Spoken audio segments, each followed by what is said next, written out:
Okay, thank you. Professor, going back to the term courtesy resignation, because sa ato pod ng mga yanong tigpaminaw, no, dunay mga managlahing pagsabot unsa ng courtesy resignation, to make the public understand, Professor.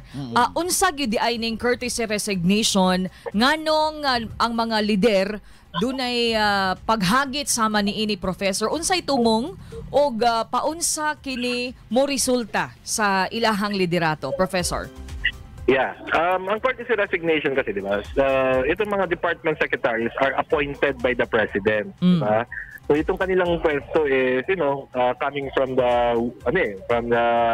decision of the president. No? So at any time, pwede naman silang tanggalin ng president, no? If they are, if we found them ineffective.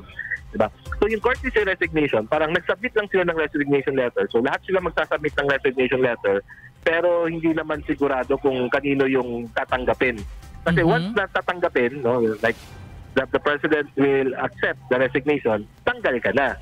So, pero until and unless tanggapin yung courtesy resignation, you are still effective, no. Ibig sabihin, ikaw pa rin, no, yung functioning head ng isang department.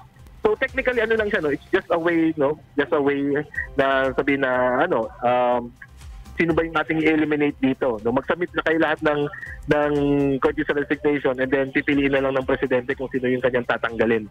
Right? So parang ganun lang yung dating niyan. Pero sabi ko nga, ba't kailangan pa ng courtesy resignation? Bakit hindi na lang mag-focus, no, doon sa department na problematic, no? Yes, sir. And then, ano yung problema? Ano yung reason kung bakit hindi siya effective? And then yun na, itatanggalin na natin, di ba? Nagi-target nga tanggalon, di diretso na, di agi dramadama courtesy resignation pa.